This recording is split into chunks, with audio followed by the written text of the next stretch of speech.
Welcome to Legacy Battle. We are happy to have you back. Make sure you hit that like, subscribe, notification button. I'm Michael Adams. My panelists tonight, Penn State Collegiate All-Star Kevin Adams, from Steelers Nation South, Rollo Coughlin. Our debate tonight is the top 5 U.S.-born men's forwards. We are joined by an American-born right winger. He played with the Jets, Lightning, Devils, Islanders, and Blackhawks. He also played for Team USA 3 times at the World Championships. After his playing days, he became a coach, including Michigan State head coach and Team USA under-18 hockey, leading them to 2 gold medals and a bronze.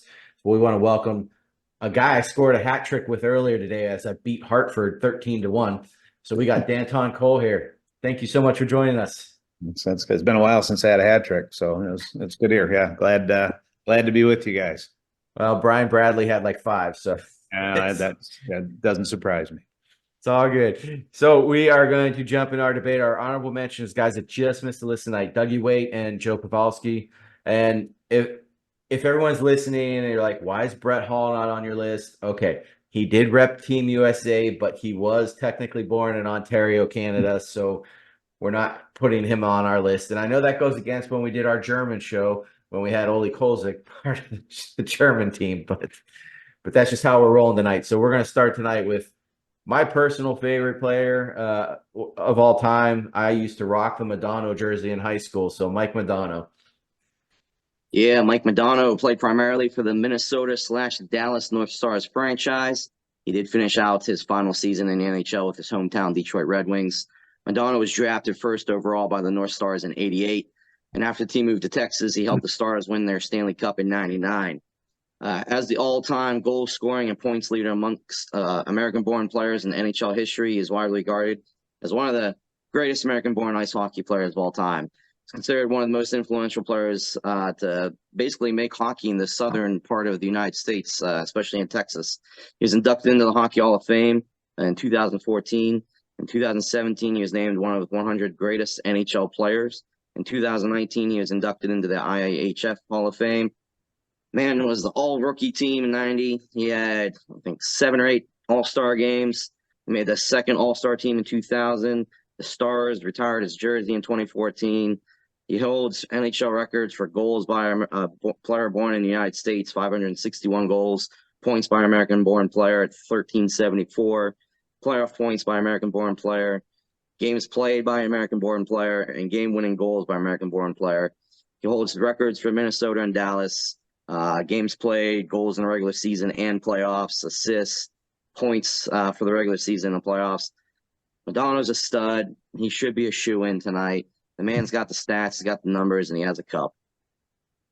So Dan Jansen won a gold medal for the United States in speed skating. On this show, he said that Mike Modano was one of the finest skaters he's ever seen. He became a coach for the Blackhawks skating, so that says a lot.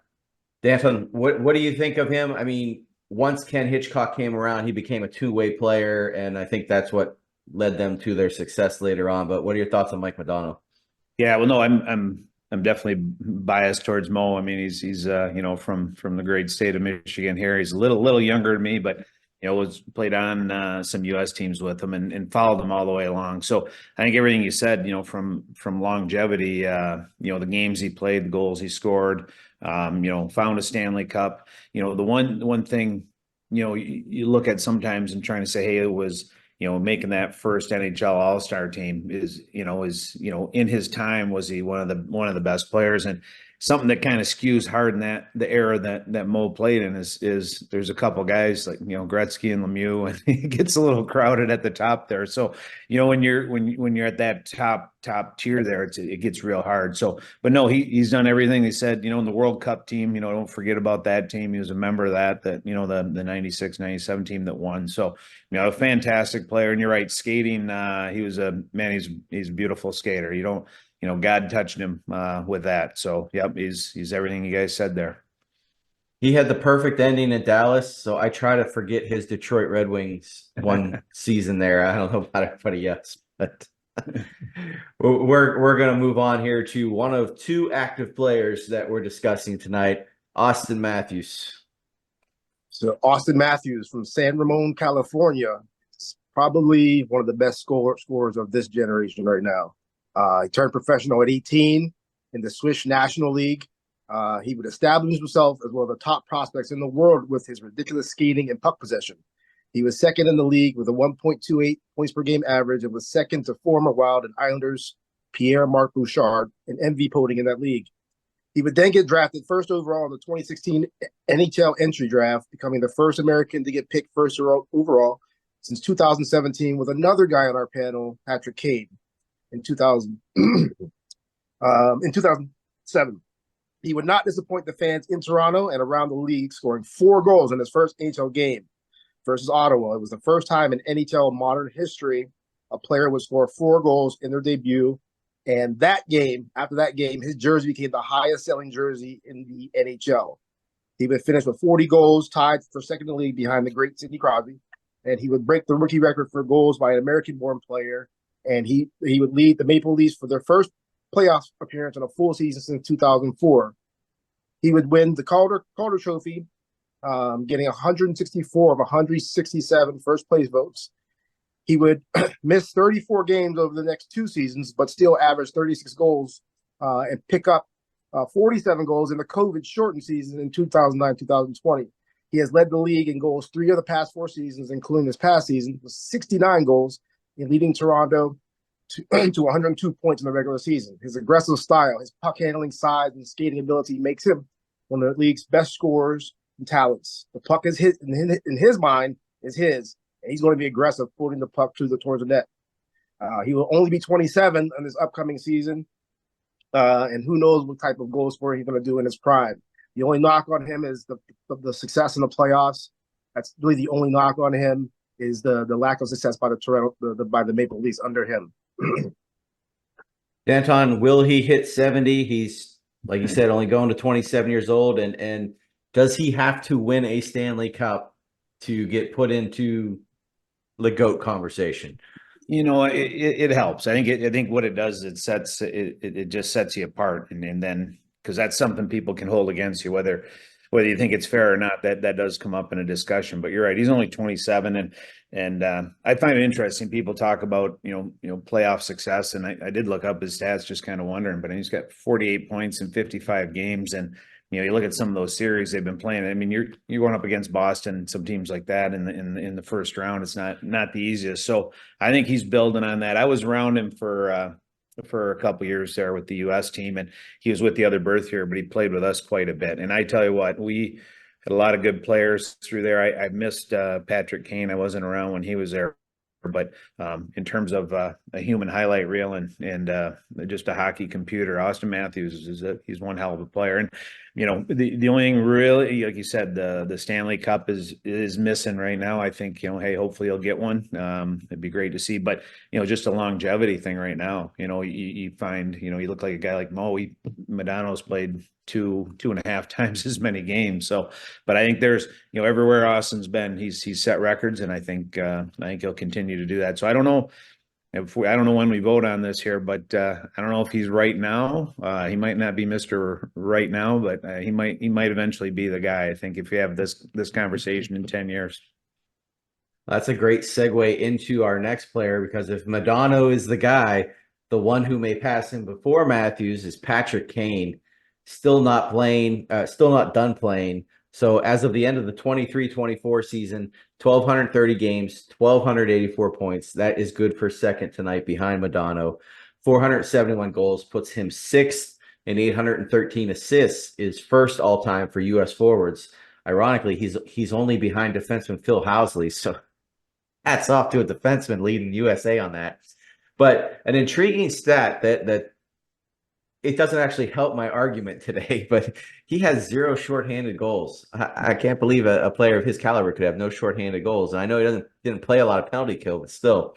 But he is tied tonight for most overtime goals. And Kane is 4th in points per game. And still, at this point in his career, he's 35. He is still basically averaging a point per game. His 3 Stanley Cups, that ties him tonight for most Stanley Cups. He's got the Calder, of course. He's a 9-time All-Star. He's got all the hardware. Art Ross, Conn Smythe, Ted Lindsay Awards. He's on the NHL 2010 All-Decade team. I expect him to get another 3 years maybe. He's only a little over 100, like 150 points, somewhere like that, behind Madonna. I think he catches him. It's highly likely. There's a lot of talk of him going back to Chicago, to be that veteran leadership for Bedard up there. So we'll see what happens. So what are your thoughts here on Patrick Kane? He has 3 Stanley Cups. That is hard to argue with. Well, you know what? I'm a big Patrick Kane fan, and good interesting thing at the NTDP as we were going through. I would say it seemed like about half the forwards, if you ask them who their favorite, not just U.S. born player, favorite player was, almost everybody was picking Patrick Kane for good reasons. And I think some of the things that he has that Modano might not have is he does have an MVP, 3 times. First team, all NHL, which is again is hard, really, really hard to do. Point a game in the playoffs. I mean, 3 cups. He just keeps doing it. So he's got a lot there. Not big on the penalty kill, as you said. Probably doesn't get a lot of chances. It kind of surprised me because usually a guy like that late in the game, you throw him out and you let him kill a penalty that'll pick something up. But he's done. Just everything. 9 international events, Stanley Cups. Has done it everywhere. He moves. And impressive moving over to Detroit after an injury. And he was a game changer for him, and if Larkin didn't get hurt, I think they would have been in the playoffs. I mean, it really leveled out their lineup. He's still impactful at this age. So again, I don't know when we're voting. You guys let me know, but it's an interesting argument there at the top. Well, we'll all get our picks after we discuss the 8 here tonight. Let's go on to a guy that I don't see as top 5. I don't see as top 8, but I let Kevin pick him. Phil Kessel. Heck yeah, Phil Kessel played for quite a few teams throughout his career: Boston, Toronto, Pittsburgh, Arizona, Vegas. Most recently tried out for Vancouver. He's a 3-time Stanley Cup champion, winning back-to-back championships with Pittsburgh in 16 and 17. Then won again with the Golden Knights in 23. He's a product of the USA Hockey National Team Development Program. He was basically an elite player under the age of 18 coming up through their program. He was selected 5th overall in the 2006 NHL draft by the Boston Bruins. As a rookie in 2006, 2007, he got the Bill Masterson Trophy. In 2009, he was traded to Boston's rival, Toronto Maple Leafs, where he spent 6 seasons before being dealt to the Pittsburgh Penguins in 2015. Kessel won his first and second Stanley Cups there, as I'd mentioned, back-to-back seasons. And then went on and won with Vegas. Kessel was a natural goal scorer. The dude had a sniper as a shot there. He totaled over 400 goals over the course of his career. Technically, he's not done. He's not currently on a team. He's only 35, maybe 36, he's right around there. So he still has a chance to come back. He also holds the all-time NHL Ironman record for the most consecutive games played, over 1,000 games.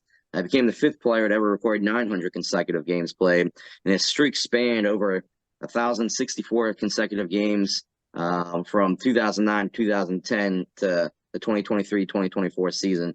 It still stands as an NHL record.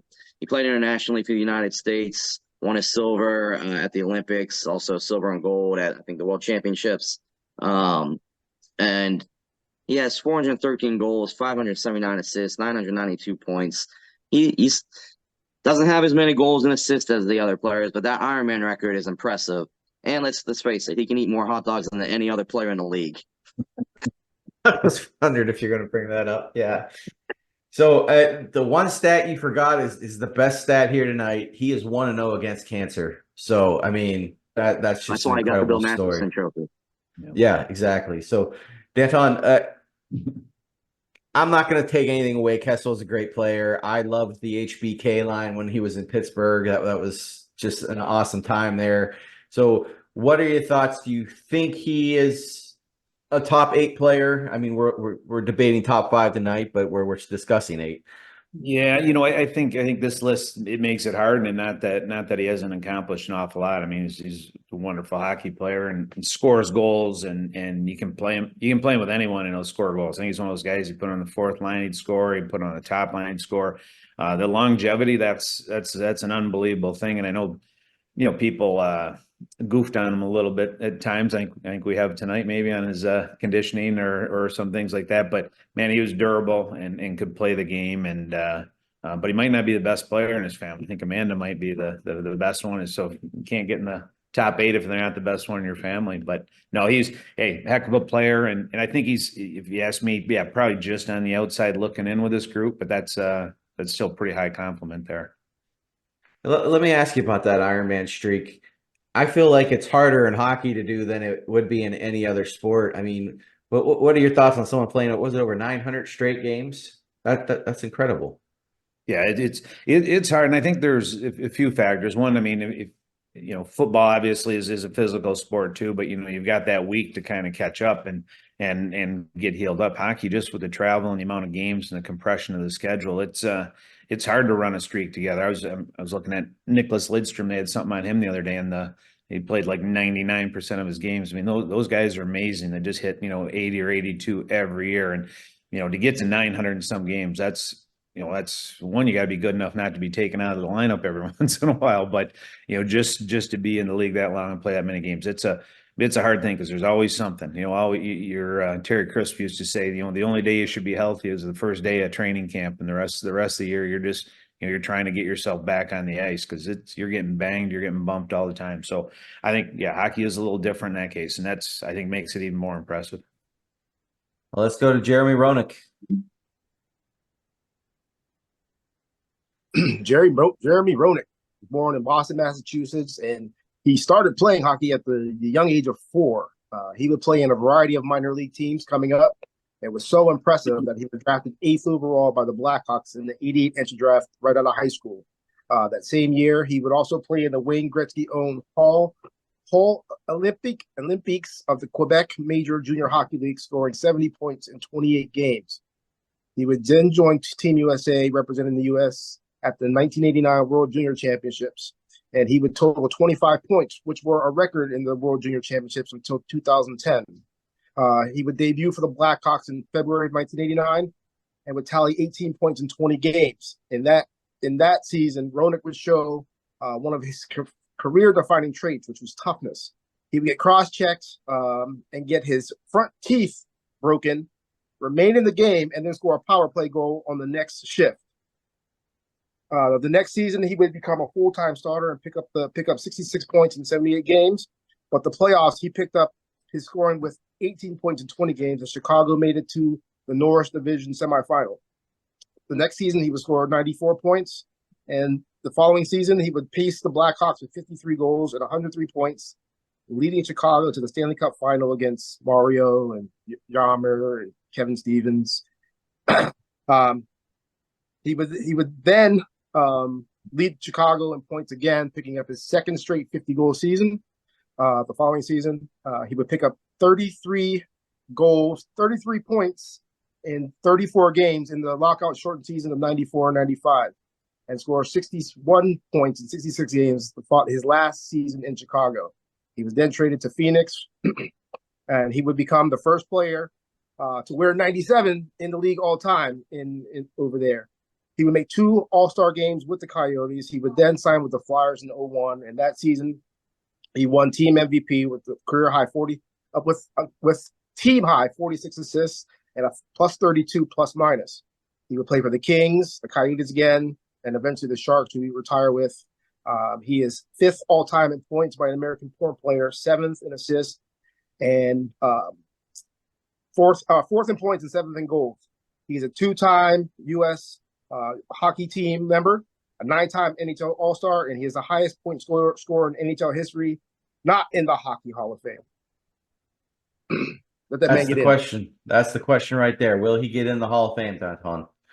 You know, I'd like to see him. I've been, you know, big fan of JR's and played with him a couple of times in some U.S. teams, and you know, just what he brought to the game. And I think at a certain point in time in USA hockey, and there's, you know, obviously the 80 Olympic team was a big impact, but we had some of those guys, and a lot of them are on the list, you know, that we're talking about, those guys that came through that era and kind of brought a little bit of swagger. And JR had that. And you guys mentioned his toughness, and, you know, he still had the longevity and the points and all that, but, you know, I think that he did bring a little bit of that swagger. And you said 9-time All-Star. And I know when they go through, he doesn't have a cup. You know, he didn't, you know, the first all-star NHL team. I mean, not all-star. You know, some of those things are missing a little bit. So he's kind of below the radar in that. But I think in time, it's kind of one of those things where I think people when you start looking at it and you start adding things up, I think he should be in the Hall of Fame. You know, he just, like I said, brought so much in so many different ways. And when you look at the career numbers, I mean, it's I think he should be in there already. That's my opinion. We'll see if it happens here in the next few years. He's still got some time left, so we'll see. But we're gonna move on to what I consider a what if story here. And despite it being a what if, he had a great career. Pat LaFontaine. I mean, concussions, we know now. If we knew what we knew now, what we knew then, maybe things would be a little different for him. But 865 games, which is the low tonight, but that is due to his career being cut very, very short. But in that time, he scores 1,013 points. He doesn't get the respect he deserves. This was kind of mentioned a little bit earlier about Madonna, but LaFontaine doesn't get the respect that he deserves because he was behind Gretzky and Mario. I mean, when you got those guys out there, you're not going to be a first team all-star. You know, it's kind of impossible, but he's got, let's see, 250 goal seasons and 540 goal seasons, 13 hat tricks. His points per game is the greatest of all time for US born players at 1.171. So that's got to stand for something.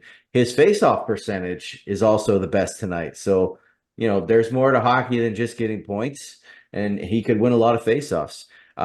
If not for the concussions, I believe that Pat probably would be the all-time leader in points, goals, and assists for U.S.-born players. He's got five All-Star games himself. He won the Masterton and the Lester Patrick Award, so he's got a little bit of trophy there. His 92-93 season is the best season ever by an American, 148 points. That is the 20th highest point total in NHL history. And if you take guys out named Gretzky and Mario, it's actually the 6th highest total of all time. So that season was incredible. And he almost won the scoring title that year, but that was Mario's cancer year. And then when Mario came back and played the last 20, 30 games, he was averaging 3 points a game. So he caught him. Good for him. But hats off, because Pat was also on that 96 World Cup team that, kind of, I don't want to say they shocked the world because that team was stacked, but people, hadn't seen USA win in quite a while. So I loved him as a player. He had McGillney on his wing for a while. That was fantastic. And he had some rough years, like with the Islanders, because the Islanders were in that transition period of, we're not going to win the cups anymore. Let's try and be competitive. But he didn't quite have he didn't have Mike Bossy on his wing. Let's put it like that. So, Danton, what do you think LaFontaine could have done if his career isn't shortened? I mean, you think he would be number one on this list? Yeah, I think if you would have given him like 2 more seasons, he probably would have been pretty close. And I think he hit on a lot of things. And probably the biggest thing with Patty was just like you said, he came through an era where the Islanders just weren't that good, and there was carrying a lot of mail there, and you don't get a lot of playoff time. I think, what do you have, 69 games or so?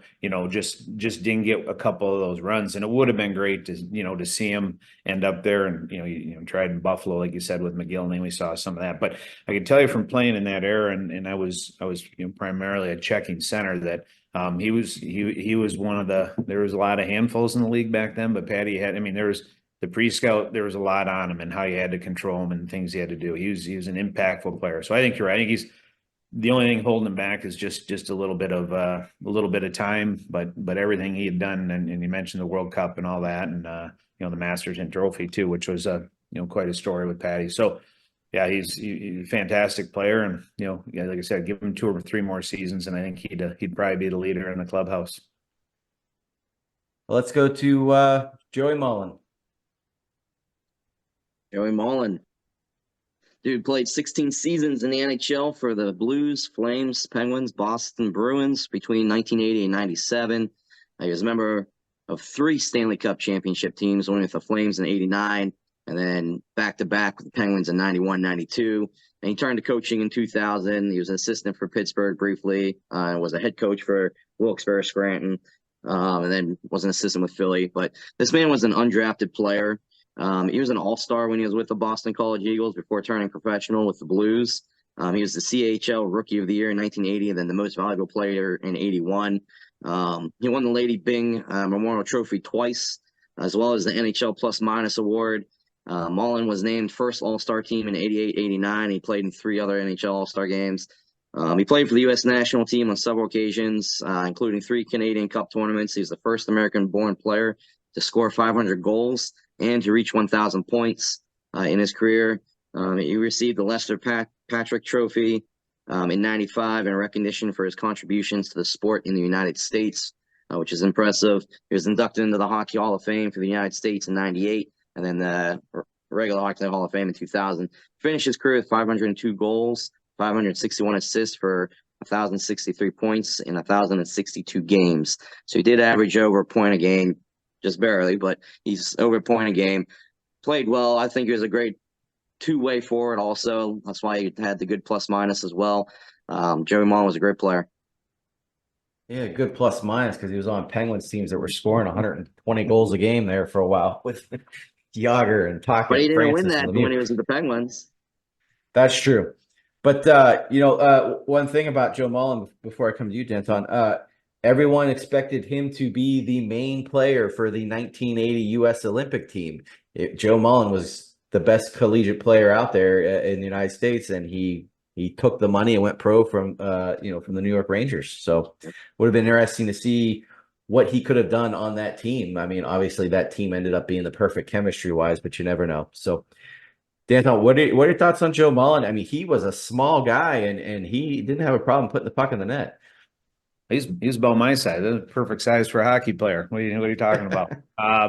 No, I know Joey and his brother Brian a little bit, and great story where they came out of an area in New York where I think they started with roller hockey way back when, and in Hell's Kitchen there, and but unbelievable story. But he's I'll kind of look at him through the view of a coach, and he's the kind of guy that man, you just can't have enough of those guys in the team, and not flashy, but you guys touched on in terms of just how good he was as an all-around player. I mean, he puts up 1,000 points, but the plus minus was there. Defensively, he was there. He's the kind of guy that just could get pucks out and get pucks in when you needed. You needed a goal at the end of the game, he was on the ice. He probably were preventing a goal. He was a guy that was on the ice. Just a wonderful hockey player, and probably I want to say just tremendously underrated. I mean, I think that people don't realize you start putting those stats up there and you see what he accomplished those years, and yeah, he was on good teams, but part of the reason they were good teams because he was a big part of it. And like I said, it's a heck of a career that he had. So I think first blush, if you start thinking about it, he'd be a guy that you might not even think about, and then you throw him back in, you're saying, oh man, how could we not have him in the conversation? So he did an awful lot of great things, and heck of a player for sure. Now let's go to our final player tonight. That's Keith Tkachuk. Keith Tkachuk from near Boston, Massachusetts. He was probably one of the most aggressive, hard-nosed goal scorers of his era. He was drafted 19 overall in the 90 entry draft. He would play for the U.S. national junior team in 91 and 92 and represent the U.S. on the men's hockey team in France in 92. He would debut for the Jets only a few days after the Olympics, picking up an assist in his first NHL game. He would score 8 points in that rookie season and pick up 28 goals and 51 points in the second season. He would become team captain in his third year and finish second on the Jets in points in the strike-certain season of 94-95. He would pick up 51 points in 48 games. He would score 50-plus goals in his next 2 seasons. And his final season in Winnipeg, and when the Jets moved to Phoenix, he also had another 50-goal score season. That first season there in Phoenix, he would pick up his first All-Star appearance. And the next season, he would lead the Coyotes in goals, power plays, game-winning goals, and plus-minus. He would make his second NHL All-Star game and be on the cover of NHL Breakaway 98. He would play for the Blues from 01 to 07, and also the Thrashers as a trade deadline move, and a first, third, and second round pick. He was traded to the Blues where he played from 07 to 2010, where he would end his career with 538 goals, 1,065 points, and a ridiculous 2,219 penalty minutes. He is third all-time in goals by American-born players, seventh in points, and fourth in penalty minutes. Among the top 10 players, American-born players in penalty minutes, he is one of two players with over 200-plus goals, and he has 538. And he is second all-time in power play goals by American-born player. And not, his legacy lives on with his two sons, Matthew and Brady, who are some of the best players in the league, and his daughter, Taryn, who plays at the University of Virginia.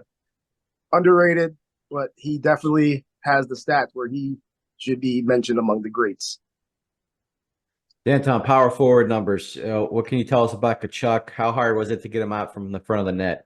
Oh, he was a horse, and even you know, I was in Winnipeg when he came back from the Olympics, and so he jumped in with us for a little bit, and he's, you know, bright-eyed and bushy-tailed back then, but you know, he's a little bit like, you know, JR was in terms of swagger that he brought, and was really impactful with a lot of the U.S. hockey teams. And just, I mean, he played hard, and yeah, and talking about trying to move him or you know, get the puck off him in the corners. He was, you know, a lot like Jaromir Jagr was that way, where he just, you know, he got his body and, you know, position and got around it. But he scored goals.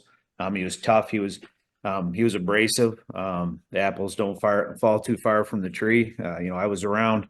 Again, both those, you know, Walt's kids weren't my birth year, but I was around those guys quite a bit, and Walt moved there, so we got to see him at the rink an awful lot. But tremendous guy, great ambassador for hockey. But you start adding those numbers up, and you know, I always kind of look at some of those guys that played that way, and I go, what a terror somebody would be like that played like that right now. Like there's nobody that just don't play with that edge. And well, I guess his kids do a little bit, and you see what they get done. But it's kind of fun to watch him play. But yeah, he's right in the middle of this, and did a lot of great things. These guys that we've discussed from the, you know, late 80s, early 90s, mid 90s trap zone, like the clutching and grabbing they had to go through to get their points it's astounding how many points they were able to get. So, but let's move into our vote here. Kevin, we'll start with you. Can't pick one of your own. This is a tough one. I was debating between Kane and LaFontaine. I actually kind of agree with you when you said that LaFontaine probably would have passed Modano if he would have gotten to play the more games, or at least close to the same amount of games as Modano. But Kane's lightening up, and he still is. But yeah, I'm gonna have to go. I'll go with LaFontaine. Okay. That's impressive. He had over 1,000 points in 800 some games. You said. Yep. That's impressive. 862. Rollo, who you taking? Well, Joe Mullen is in the Hall of Fame, so Joe Mullen. Yeah. All right, Mullen. Yeah, this is an incredible list, and I'm gonna leave the pressure to Danton because he's gonna have to pick two. But I'm gonna leave the pressure to him, and I'm gonna take Modano because he is currently the all-time leading scorer for the U.S. You can't not have that person on this list, so I'll take Modano. So you got to pick two that's left. Who you take? I'll go Patrick Kane. Kane. You get two. Oh, I get two. Ooh, making it hard. My list, I had Austin Matthews second, so I'll stay with him. You want the young guys. There you go. So legacy battles, top five in no particular order of U.S.-born hockey forwards. We got Pat LaFontaine, Joe Mullen, Mike Modano, Patrick Kane, and the young Austin Matthews gets on already. So kudos to him. Nice job, guys. Let's move into our Q&A. Rollo, Kevin, me. Danton, there's a lot of young, exciting talent in the league right now. Who do you enjoy watching the most? Like, you make sure you turn on their game. Who do you enjoy watching the most right now at the game? Yeah, do we have to stick with U.S. guys or Nope. anybody? Oh man. Well, yeah, I was saying I do like the guys that are a little bit abrasive. You know, and I've enjoyed Matthew Tkachuk throughout the playoffs. I know he's talked about his old man, but I tell you what, it's the playoffs have been unbelievable, and it's fun to watch guys go through and play the game. And I'm partial to a lot of guys that I coach with the U.S. team, so I'm always kind of cheering for them. But you're watching what Edmonton's doing right now, and the way the level that McDavid is at right now, it's the only thing that's ticked me off in the playoffs is early on when all those games were starting at 10 and 10:30 down on the West Coast, and getting a little older. I got to get up in the morning, so I was getting a little tired. But I love watching him play. Obviously, like watching Austin in Toronto.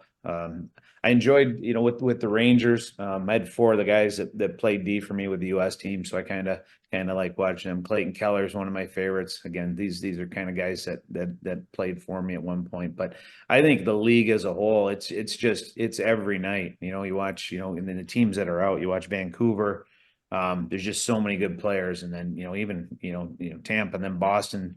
The teams that got bumped out early, just so many great players, and so yeah, it's hard to say, hey, there's just one, but it's every night, and playoffs are awesome. It's the best time of the year. Get a game or two every night. Slows down a little bit now, but that's the way I go after the games. All right, so this question might be a long-winded, but I gotta kind of set the base here. So I want to take you to 92, 93. You played the Pittsburgh Penguins twice when you were on the Tampa Bay Lightning. This was the year that the Penguins were heavily favored to win the cup. You got four players that finished over 100 points. You had two players with 250 penalty minutes on the Penguins. Yeah, Rick Tocchet and Alf Samuelsson. Kevin Stevens almost had 200. Lemieux put up 160 points in 60 games.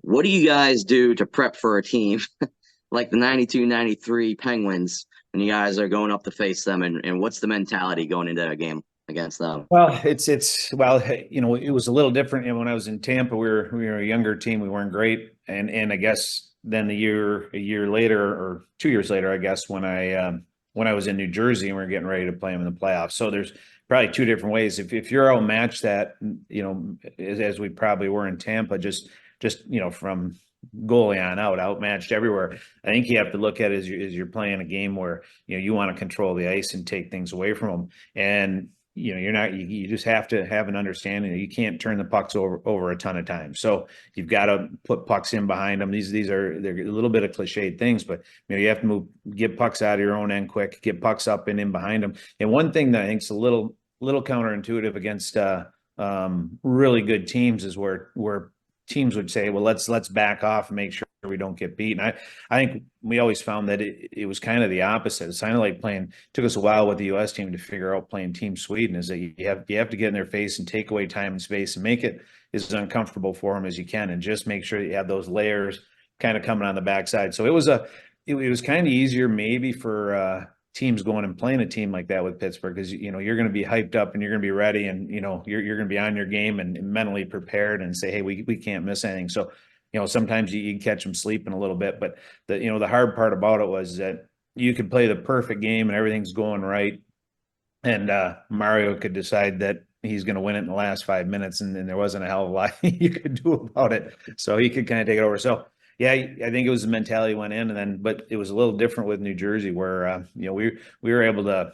That was a type of team that mentally was kind of able to put their imprint on a game and kind of get them off their game a little bit, and kind of get them worried a little bit more. And Jacques Lemaire was a master at that. And I think the guys that I didn't play a ton, but in the playoffs, but the way they approached it was fairly similar actually, but just doing it with a little bit more talent and a better goaltender too. I guess we had Marty in that, but.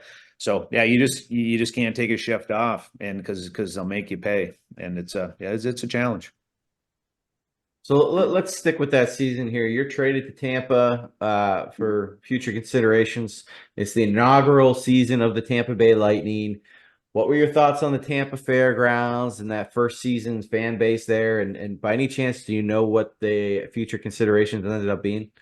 I don't. No, I think it ended up being no. Actually, you know what? I think it was $1. I think they got $1 for me. I think it was Canadian. It was like 73 cents. So it wasn't a lot. But anyhow, at one point, yeah, Espel said it was a good trade. He got 20 goals out of me one year for $1. But yeah, Mike Hartman and I both came over from Winnipeg, and we roomed together quite a bit. So yeah, good man, good trade.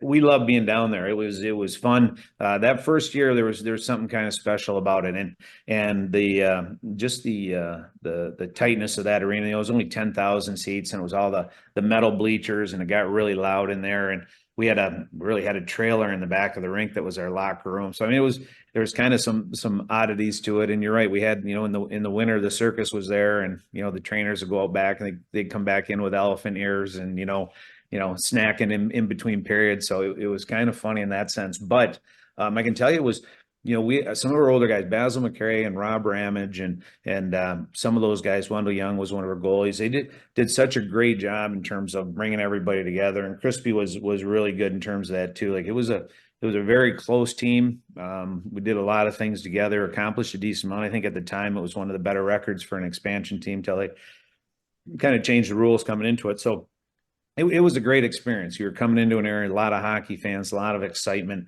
We were able to build a little something there. And like I said, one of the things that I aspired to have, actually, when I was coaching, was to try and have teams that were that close, that we were there and had as much fun and relished the challenge moving into a new market. So it was a blast. It was a good 3 years of my life down there.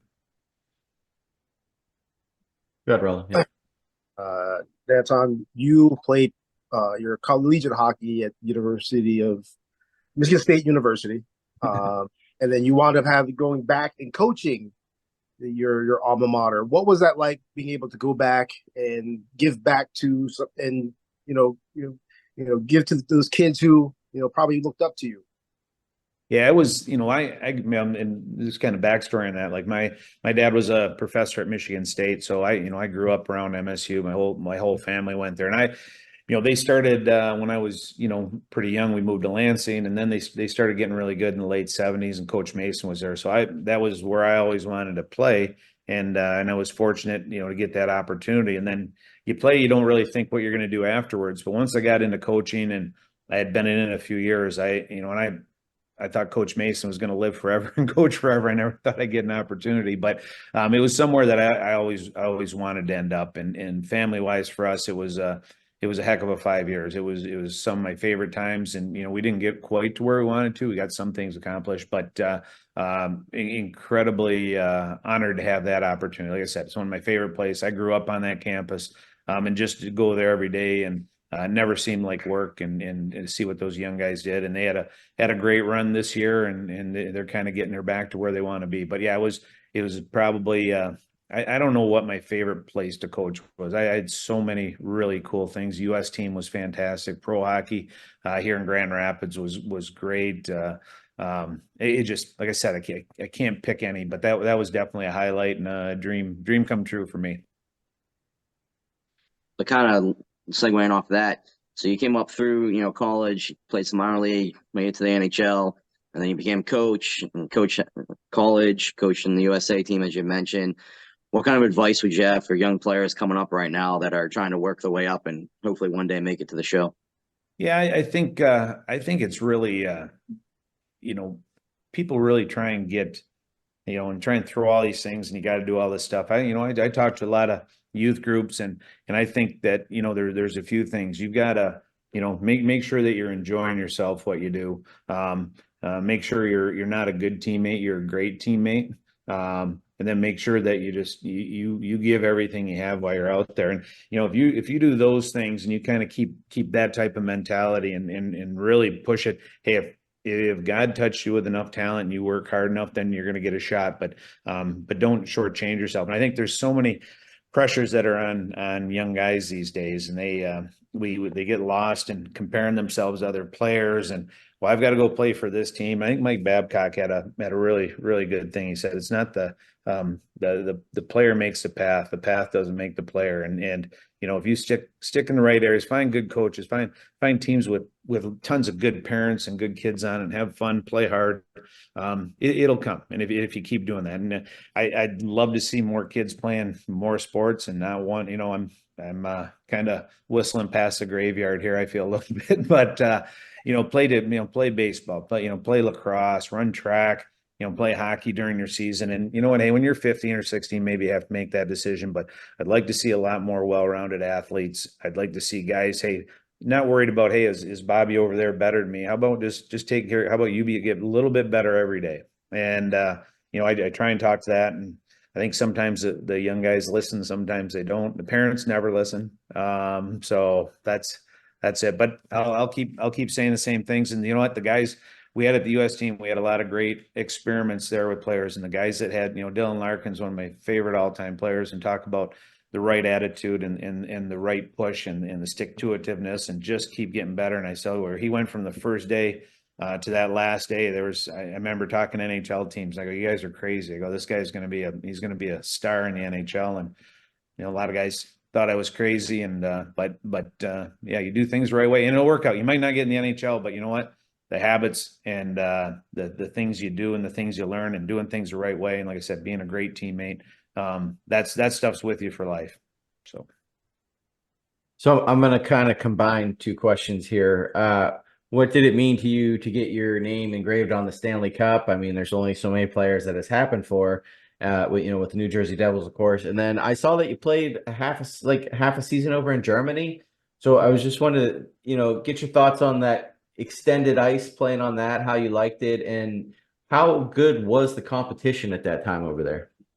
Yeah, well, let's start with the Stanley Cup. That was, something that everybody goes through, and playing hockey in your basement. I don't know how many Stanley Cup overtime game-winning goals I scored, but it was a lot. It was usually the end of every evening before I got yelled at to quit shooting pucks in the basement. But it's again just something you aspire to, and you got to get lucky, and I did. I ended up Sean Chambers and I got traded there, and I went to a heck of a team. And again, I played a decent amount during the regular season, not much in the playoffs. And if somebody got hurt, I was going to go in. We were thankfully healthy, but the things I learned there from Larry Robinson and Jacques Lemaire and just the way Lou ran the team, it was just, I mean, it was a master's degree in how to do things in hockey. And I carried a lot of that through to when I was coaching, and you have to be a general manager sometimes with pro teams, and just the way I wanted to operate and do things from a high level. So, but on top of that,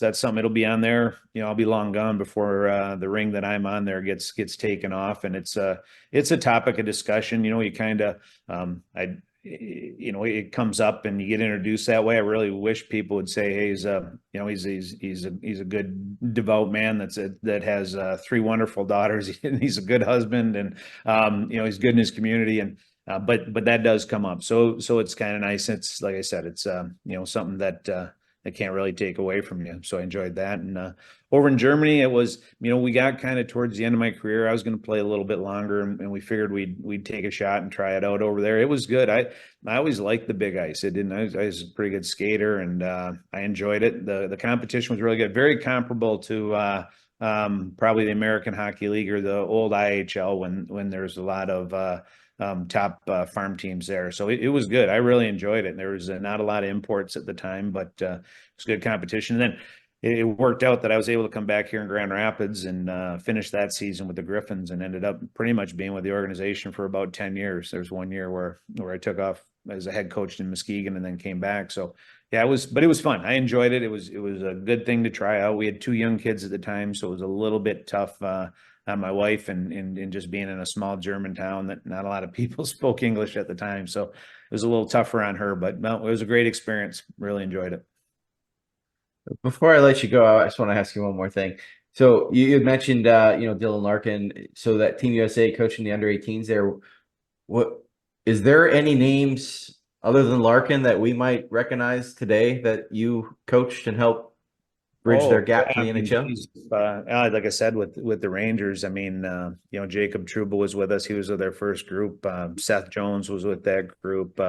Clayton, wow. Lindgren, Keandre Miller, all those guys, actually, and Brady Shea. So at one point, there's 5 guys on defense there.